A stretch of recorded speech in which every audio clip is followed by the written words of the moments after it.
Halo, pada pertemuan ini kita akan membahas tentang gambar sketsa. Jadi kata sketsa itu berasal dari bahasa Yunani yaitu pseudos atau pseudos extempore yang mempunyai arti ide tanpa adanya persiapan. Jadi sketsa atau sketsa ini merupakan gambaran atau lukisan yang kasar, ringan, semata-mata garis besar atau belum selesai. Jadi sketsa ini juga bisa diartikan sebagai suatu gambaran pendahuluan atau prarancang yang masih kasar, ringan, dan sifatnya sementara yang digunakan sebagai dasar dalam membuat karya tulis, arsitektur, animasi, dan sebagainya.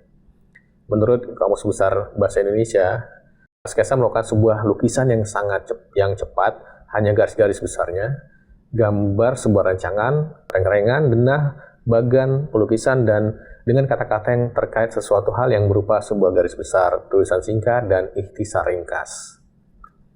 Jadi berikut ini adalah ciri-ciri sketsa, antara lain dalam pembuatannya biasanya sketsa ini garisnya tebal dan tipis. Apabila bentuk ini visual gambar gitu misalnya. Kemudian biasanya dalam pembuatannya masih terbuat dari pensil, hanya ada coretan atau catatan pensil yang telah membentuk sebuah wujud gambaran, hanya sebagai rancangan karya yang akan dibuat.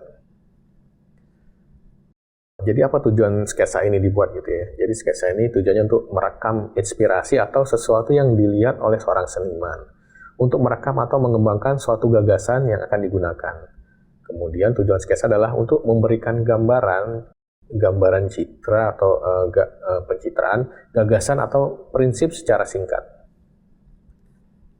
Kemudian fungsi sketsa adalah sebagai gambar awal untuk meminimalisir kesalahan dalam membuat gambar atau lukisan.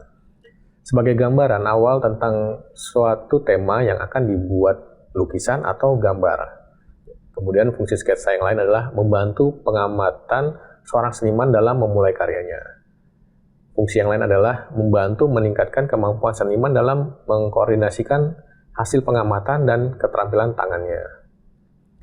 Ada beberapa jenis dari sketsa yang biasanya dibuat para seniman untuk menggambarkan ide maupun juga inspirasinya, yaitu biasanya ada namanya sketsa gambar atau garis besar ya. Jadi sesuai namanya sketsa yang dibuat dalam bentuk gambar garis sederhana tanpa rincian dan belum selesai.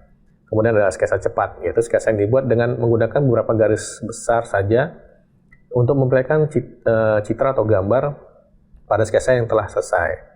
Kemudian ada namanya studi sketsa, yaitu sketsa yang dibuat dalam bentuk coret-coretan yang cepat dan kurang terperinci, tapi di mana tujuannya untuk memberikan gambaran umum tentang lukisan. Kita lanjutkan dengan unsur-unsur sketsa. Berikut adalah unsur-unsur sketsa, yakni garis. Jadi garis adalah unsur utama dalam sketsa yang terdiri dari garis vertikal, horizontal, dan melengkung. Kemudian warna, yaitu kombinasi warna hitam dan putih yang memberikan efek gelap dan terang dari gambar sketsa yang dibuat. Kemudian unsur sketsa yang lain adalah bidang, yaitu bagian yang terbentuk dari garis-garis yang dapat disatukan dan dapat menjelaskan bagian kecil dari suatu gambar karena merupakan bagian dari bentuk. Kemudian setelah bidang ada namanya bentuk itu sendiri, yaitu gabungan dari beberapa bidang yang dapat membuat suatu sketsa memiliki arti dan dapat dikenali.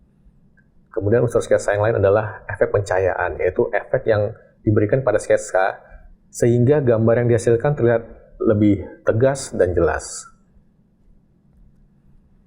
Terdapat beberapa peralatan yang dibutuhkan untuk membuat gambar sketsa. Jadi media gambar, misalnya kertas gambar, biasanya dikenal dengan kertas HVS ya, bisa juga kertas manila, kertas pada larang, kertas roti, kertas kalkir, atau bahkan kertas sketsa. Kemudian ada alat gambar manual, misalnya pensil, atau rapido, dan spidol, dan sebagainya. Ada alat gambar digital. Nah, alat gambar digital ini biasanya kita kenal bentuknya berupa komputer dengan program komputernya. Kemudian ada alat peralatan yang digital ya, misalnya digital pen, dan termasuk software untuk yang berhubungan dengan gambar. Kemudian alat bantu gambar yang lain adalah misalnya yang biasa digunakan misalnya lightboard ya, lightbox ini untuk menggambar.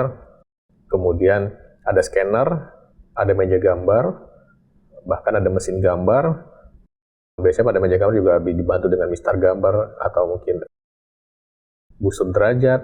Ada juga peralatan misalnya untuk sablon, dan untuk yang lain-lainnya bisa juga untuk membersihkan atau menghapus.